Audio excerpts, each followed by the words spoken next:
2019 সালে নর্থ কোরিয়ায় একটি শ্রবণ যন্ত্র স্থাপনের উদ্দেশ্যে গোপন অভিযানে অংশ নিয়েছিলেন মার্কিন নেভি সিল সদস্যরা। তবে মিশন চলাকালে নর্থ কোরিয়ার কিছু সাধারণ মানুষ ওই কমান্ডোদের দেখে ফেলেন। এতে ঘটনাস্থলে বেসামরিক নাগরিকদের উপস্থিতি ও সম্ভাব্য তথ্য ফাঁসের আশঙ্কায় মিশনে অংশ নেওয়া মার্কিন সদস্যরা ওই বেসামরিক নাগরিকদের গুলি করে হত্যা করেন। সম্প্রতি মার্কিন এক প্রভাবশালী সংবাদ মাধ্যমের একটি প্রতিবেদনের মাধ্যমে এসব তথ্য সামনে এসেছে। প্রভাবশালী ওই সংবাদ মাধ্যমে এই খবর প্রকাশিত হওয়ার পর ব্যাপক তোলপাড় শুরু হয়েছে।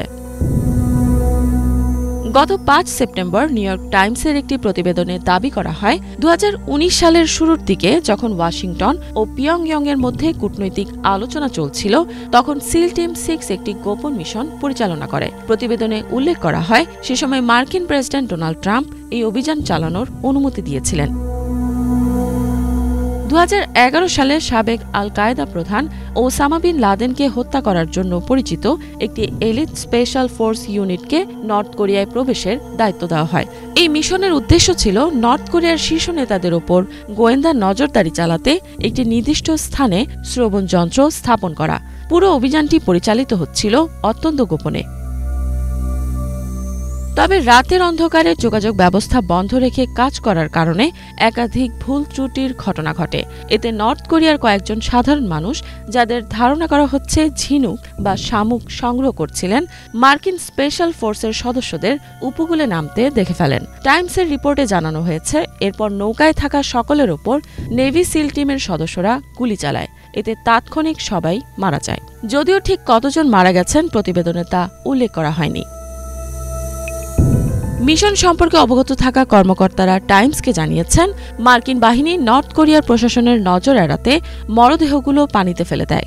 তারা জানায় নেভি সিল সদস্যরা নৌকায় থাকা সকলের ফুসফুসে ছুরি দিয়ে আঘাত করে, যাতে মারা যাওয়ার পর তাদের দেহ পানির নিচে ডুবে যায়।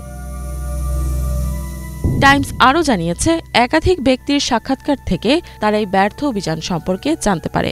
অভিযানে ট্রাম্প প্রশাসনের প্রথম দফার সদস্যরা এবং বর্তমান ও সাবেক সামরিক কর্মকর্তারা জড়িত ছিলেন। সংবাদ মাধ্যমটি আরও জানিয়েছে, সাক্ষাৎকার দেওয়া ব্যক্তিরা সবাই তাদের পরিচয় গোপন রাখার শর্তে কথা বলেছেন। এই ব্যক্তিরা জানান, যুক্তরাষ্ট্রের সামরিক বাহিনীর বিশেষ অভিযানের ব্যর্থতা প্রায় সরকারি গোপনীয়তার আড়ালে লুকিয়ে রাখা হয়, তাই তারাই তথ্য প্রকাশ করার সিদ্ধান্ত নিয়েছেন। প্রেসিডেন্ট ট্রাম্প তার প্রথম মেয়াদেই ওই মিশনকে চূড়ান্ত অনুমোদন দিয়েছিলেন বলে অভিযোগ করেন সাক্ষাৎকার দেওয়া ব্যক্তিরা। এই বিষয়ে ট্রাম্পের কাছে সাংবাদিকরা জানতে চাইলে ট্রাম্প ওই অভিযানের ব্যাপারে তার কোনো ধারণা নেই বলে সাফ জানিয়ে দেন। তিনি বলেছেন তিনি এই বিষয়ে খোঁজ নিতে পারেন, তবে এই ব্যাপারে কিছুই জানেন না। ট্রাম্প আরও বলেছেন তিনি এই ঘটনাটি প্রথমবারের মতো শুনছেন। অন্যদিকে মার্কিন কর্মকর্তারা বলছেন 2019 সালে আসলে কি ঘটেছিল তা অস্পষ্ট। এমনকি পিয়ংইয়ং তা বুঝতে পেরেছিল কিনা তাও স্পষ্ট নয়। ওই সময় নর্থ কোরিয়া বেসামরিক লোকদের মৃত্যুর বিষয়ে কোনো প্রকাশ্য বিবৃতি দেয়নি। এখনও পর্যন্ত টাইমসের প্রতিবেদনের বিষয়ে কোনো মন্তব্য করেনি তারা। ইফাত জাহান, বাংলা ভিশন।